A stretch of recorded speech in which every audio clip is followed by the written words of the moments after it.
រឿងស្នេហាបែបសុភាពបុរសខ្ញុំចាក់ចេញពីស្រុកកំណើតមករៀននៅភ្នំពេញបាន1ឆ្នាំហើយតែទើបតែមកជួលបន្ទប់ថ្មីនេះបានជិត1ខែតែប៉ុណ្ណោះពីមុនខ្ញុំស្នាក់នៅក្នុងផ្ទះជួលរួមគ្នាជាមួយពូម៉ាក់តែប្រមាណអ្នកតែយល់ថាស្ថានភាពមិនស្រួលក៏សម្រេចចិត្តចេញមករស់នៅម្នាក់ឯងវិញចុះទឹកក្រពើឡើងលើខ្លាមនុស្សសុភាពម្នាក់ហាក់ដូចជាពិបាករកកន្លែងរស់នៅខ្លាំងណាស់បណ្ដាំម្នាក់ម្ដាយខ្ញុំចាំគ្មានភ្លេចថារៀនសូត្រកុំមានស្នេហាកុំទៅផ្ទះបនគិតតែពីខំរៀនដើម្បីអនាគតខ្ញុំគោរពសម្ដីម្ដាយខ្ញុំណាស់មូលហេតុដែលខ្ញុំឈប់រស់នៅជាមួយពូម៉ាក់គឺមកពីពូម៉ាក់វាមួយថ្ងៃចូលចិត្តតែផឹកស៊ីដើរញ៉ែស្រីនិងបបួលគ្នាទៅលេងស្រីពួកអាអស់នោះយកវាជាគ្នាមិនបានទេនៅក្នុងភូមិអ្នកណាក៏ថាពួកវាជានិស្សិតជាអ្នករៀនបានចេះដឹងតែធៀបពិតពួកវាមកភ្នំពេញនេះគឺដើម្បីយកទ្រព្យម៉ែឪមកបំផ្លាញពួកវាសុំប្រាក់ម៉ែឪមកទិញកុំព្យូទ័រធ្វើឲ្យពួកគាត់ខំអួតប្រាប់គេថាកូនរបស់គាត់ចេះតែចុចកុំព្យូទ័រអត់ដឹងថាអាខ្មោចអស់នឹងវាប្រើកុំព្យូទ័រមើលតែរឿងឥឡូវខ្ញុំមកជួលបន្ទប់តែម្នាក់ឯងកុំឲ្យគេនាំខ្ញុំខូចប៉ុន្តែនៅជួបបន្ទប់ខ្ញុំនេះមានប្តីប្រពន្ធស្ទៀវមួយគូមិនដឹងថាពងរត់គ្នាមកពីក្រហែងណាទេរាល់ថ្ងៃបើមិនឮពួកគេជេរបញ្ចោគ្នាគឺឮតែសំឡេងធ្ងោដូចព្រាប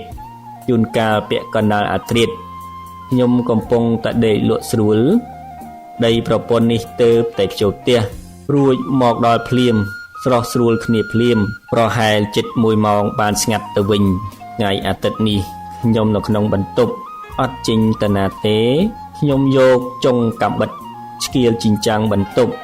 ដើម្បីមើលប្តីប្រពន្ធគេប៉ុន្តែចង្រៃវារកមិននឹកស្មានថាគេឆ្លាតដឹងគំនិតខ្ញុំក៏យកខោអាវមកបាំងត្រង់ប្រហោងនេះបាត់ខ្ញុំទះក្បាលខ្លួនឯងភាំងស្ដាយព្រោះចោះប្រហោងធំពេកអាប៊ុនណាបើកទ្វារអាប៊ុនណាអើយចាំមួយផ្លេតខ្ញុំភ្ញាក់ក្រញាងរួចងើបទៅបើកទ្វារឲ្យអាភឿនមិត្តភក្តិខ្ញុំអានេះវាសួរខ្ញុំថាឯងរវល់ធ្វើអីបានក្របើកម្លេះមានធ្វើអីអញសង្ស័យហែងមិនកាលណាប៉ាវអញទៅលេងស្រីម្ដងហើយឯងថ្ងៃហ្នឹងមកបបួលអញទៅឲ្យខូចទេឬឲ្យខូចស្អីឲ្យឯងស្គាល់កន្លែងស្រួលនៅក្នុងโลกនេះគ្មានស្អីស្រួលជាងអាហ្នឹងទេឯងអាយុ20ឆ្នាំហើយនៅមិនតន់ស្គាល់រសជាតិម្ដងឯងចាំកាលណាបានស្គាល់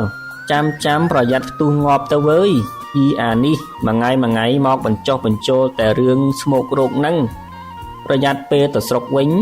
អញប្រាប់ម៉ែឪឯងពីណាប្រាប់ឯងថាអារឿងនឹងស្មោករោគអាល្ងងអើយអ្នកថ្លៃធ្នូបណ្ណាក៏គេចូលចិត្តរឿងនឹងដែរតាំងស្ដេចតាំងមន្ត្រីតាំងសេដ្ឋីតាំងអ្នកក្ររហាមតើអ្នកណាមិនចូលចិត្តរាល់ថ្ងៃមនុស្សគ្រប់គ្នាគេរស់ព្រោះតែរឿងហ្នឹងឯងថាស្មោករោគអញចង់ឲ្យភ្លក់ម្ដងដល់ហើយតែហែងនៅថាស្មោករោគទៀតវានៅតែស្មោករោគឯងគិតមើលជំងឺអេដជំងឺកាមរោគសុទ្ធតែឆ្លងតាមរឿងហ្នឹងអីរបស់ឯងហ្នឹងវាស្អាតថ្នាក់ណាខ្ញុំខ្ជិលប្រកែកទៀតព្រោះដឹងថាបើខ្ញុំកាន់តែប្រកែកអាភឿនកាន់តែមានរឿងសើចចំអកអាភឿនជាមិត្តស្និទ្ធស្នាលនឹងចូលចិត្តឈឺឆ្អាលខ្ញុំជាងគេខ្ញុំដឹងថាវាគ្មានបំណងអាក្រក់អីជាមួយខ្ញុំទេគ្រាន់តែវាគិតថាអ្វីដែលសប្បាយគួរតែនាំឲ្យខ្ញុំស្គាល់វានិយាយបន្តថាអាប៊ុនណាអញគិតថាឯងរស់នៅដូចគ្មានដឹងខ្យល់អីឯងយល់ថាពិភពលោកនេះថ្លៃថ្នូរដោយដែលឯងគិតឬសូម្បីតែពាក្យថាសង្សារក៏ឯងគិតថាជាស្នេហាបរិសុទ្ធដែរមែនឬហើយក្នុងចិត្តឯងសង្សារជាស្នេហាអ្វី ណែអាសម្លាញ់អញឲ្យឯងរកសង្សារមិនមែនឲ្យឯងទៅមានស្នេហាស្មោះស្ម័គ្ររៀនមិនចូលនោះទេរកសង្សារគ្រាន់តែពេលណាឯងចង់ឯងមានគ្នាជួយដោះស្រាយធ្វើអីអញ្ចឹងគឺបោកប្រាស់ស្រីហើយឈួតហើយឯងស្រីឥឡូវគេតន់សម័យជាងឯងឆ្ងាយណាស់កុំភ័យថាឯងទៅបោកប្រាស់គេខ្លាចតែគេមកបោកប្រាស់ឯងទៅវិញទេអញមានអីឲ្យគេបោកឯងនៅបរិសុទ្ធណាស្រីអញ្ចឹងមែនមកទៅជាមួយអញឥឡូវអញណែនាំស្រីម្នាក់ឲ្យឯងស្គាល់ហើយខ្លាចតែឯងមិនព្រមប្រគល់ព្រហ្មចារីឲ្យគេទេខ្ញុំនៅត្រឹងមួយផ្លេតទៅឆ្លើយថាថ្ងៃនេះអញរវល់ធ្វើកិច្ចការសាលាអញ្ចឹងថ្ងៃក្រោយទៅអត់ទៅល្អហែងសន្យាហើយណាអាភឿននិយាយពិតប្រកបណាស់អារម្មណ៍ដេកដើរឈរអង្គុយនឹកឃើញតែសម្ដីអាភឿននិយាយដល់ថ្ងៃច័ន្ទខ្ញុំទៅសាកលវិទ្យាល័យខ្ញុំសម្លឹងមើលលោកគ្រូអ្នកគ្រូជាមួយនឹងសំណួរថាតើកាលពីយប់មិញពួកគាត់បានធ្វើរឿងនឹងឬអត់នឹកតែពីគ្រូស្រាប់តែស្រីស្អាតម្នាក់ដើរកាច់រៀងកាត់មុខខ្ញុំបើតាមស្មាននាងនេះទ្រូងពើងតូយមុខជាធ្លាប់ច្រើនដងហើយគិតពីរឿងនឹងមិនចេះចប់ទេខ្ញុំដើរចូលក្នុងថ្នាក់មិត្តរួមថ្នាក់ស្រីរបស់ខ្ញុំភាគច្រើនគឺមាត់ស្ប៉េះឯប្រុសគឺមាត់ជ្រួចពួកគេមានតែចរិតប្លែកគ្នាអ្នកខ្លះសុភាពអ្នកខ្លះឆ្លើយអ្នកខ្លះខ្ទើយអ្នកខ្លះដុលាមខ្ញុំដាក់គូតអង្គុយស្រាប់តែគ្រប់គ្នាសើចមិនអីទេពួកវាសប្បាយចិត្តលើកំណត់ទុករបស់ខ្ញុំគឺវាយកស្ករកៅស៊ូមកដាក់នៅកន្លែងខ្ញុំអង្គុយដើម្បីមានរឿងសាច់សប្បាយចាញជាព្រះឈ្នះជាមាពួកនឹងคล้ายជាមាទាំងអស់ទៅបុណ្ណាកំពុងធ្វើអីសំលេងមួយស្រែកហៅខ្ញុំហើយសំលេងអ៊ូអែស្ងាត់ជ្រាបខ្ញុំរវល់តែអោនមុខគិតដល់ងើបមុខឡើងក៏ប្រទះនឹងភ្នែកធំក្រឡោតកំពុងសំឡក់មករកខ្ញុំម៉ោងនេះប៉ះចំអ្នកគ្រូឆ្នះផងខ្ញុំក្រោកឈរឆ្លើយទៅគាត់ថាកំពុងតែគិតចង់ធ្វើជាព្រះអ្នកគ្រូពួកមាទាំងអស់សើចឡើងចង់ចេញក្អួតធ្វើឲ្យអ្នកគ្រូទះតុកផាំងសរសៃប្រសាទទេឬខ្ញុំចូលមកដល់សិស្សគ្រប់គ្នាគេសុទ្ធតែក្រោកឈរអូនឯងបែរជាតាំងសមាធិចង់ធ្វើជាព្រះខ្ញុំគ្មានខ្វល់នឹងការស្ដីបន្ទោសរបស់អ្នកគ្រូទេហើយគិតក្នុងចិត្តថាឆ្នះចោះអ្នកគ្រូឆ្នះយ៉ាងណាក៏ចូលចិត្តអារឿងនឹងដែរដូចតែគេឯងដែរអ្នកគ្រូនឹងស្គមស្វិតតែសំឡេងឮដូចមីក្រូធ្វើឲ្យសិស្សទាំងអស់ខ្លាចកត់ជាងគេខ្ញុំអង្គុយយកដៃទួលចង្កាស្ដាប់កត់បង្រៀនកត់សម្លឹងមើលចំមុខខ្ញុំញយណាស់ហើយនិយាយបបាច់បបោចឲ្យសិស្សប្រឹងកត់ឲ្យទាន់រួចនិយាយចុះនិយាយឡើងស្រាប់តែដល់ឈ្មោះលោកញុកថែមបណ្ដាលឲ្យខ្ញុំសើចប្រកាច់ប្រកិនម្នាក់ឯងតលតែគេនាំគ្នាមើលមកខ្ញុំជុំទិសអ្នកគ្រូសំឡុតសួរខ្ញុំសើចអីមានរឿងអីបានជាសើចខ្ញុំក្រោកឈរហើយឆ្លើយខ្ញុំសើចព្រោះអ្នកគ្រូនឹកឃើញយកឈ្មោះលោកញុកថែមមកនិយាយសំលេងសិស្សមួយថ្នាក់ក៏សើចឡើងធ្វើឲ្យអ្នកគ្រូមុខឡើងក្រហមដូចមុខមន់កករោគនិយាយអ្វីមិនចេញដល់ម៉ោងចេញទៅផ្ទះនិស្សិតចេញពីថ្នាក់ជាមួយសំលេងដូចឃ្មុំចេញពីសម្បុកខ្ញុំដើរយឺតតែម្នាក់ឯងស្រីម្នាក់ជាមិត្តរួមថ្នាក់របស់ខ្ញុំ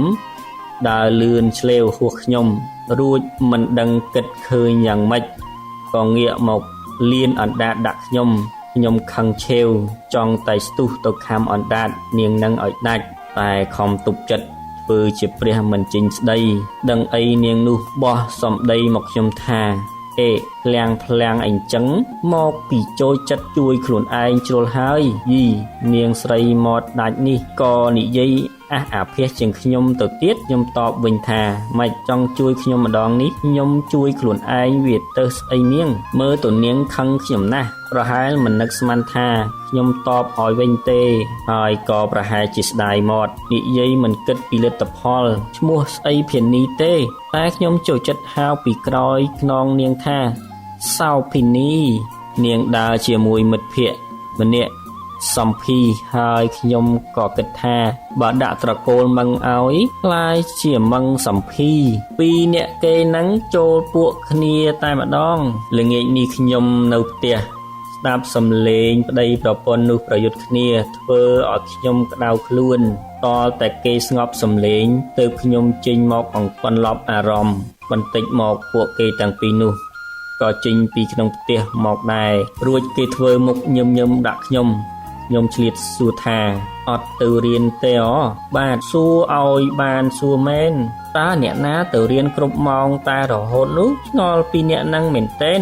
អីគ្នាម្ដងខ្លាចតែគេមិនដឹងអត់ចេះខ្មាស់ខ្ញុំសោះធ្វើឲ្យខ្ញុំក្តៅខ្លួនរាល់ថ្ងៃតែដូចជាញៀនចង់ស្ដាប់សំឡេងគេបើមិនស្ដាប់ដូចមិនអស់ចិត្តអង្គុ